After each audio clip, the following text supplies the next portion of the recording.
মামনি ব্লগসে তোমাদের সবাইকে স্বাগত। হাই বন্ধুরা, দেখতেই পাচ্ছ এখন সকাল 5:30 বাজে। আমার বাসি কাজ সেরে বাসি জামা কাপড় সারা হয়ে গেছে। দেখতে পাচ্ছ তোমার দাদা ভাই আর আমার মেয়ে দুজনেই ঘুমাচ্ছে। এবার আমি একটু রান্নাঘরে চলে যাব। আগেই সবার ফার্স্টে চা বসিয়ে দিয়েছি, অন্যদিকে কাঠের জালে ভাত বসিয়ে দিয়েছি। চাটা একটু ছেঁকে নিচ্ছি।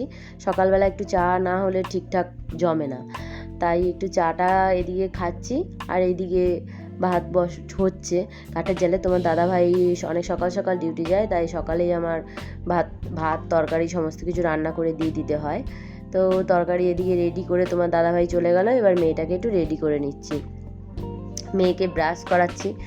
ব্রাশ করাটা কমপ্লিট করে ফেললাম। এবার একটু চুলটা ঝেড়ে নিচ্ছি।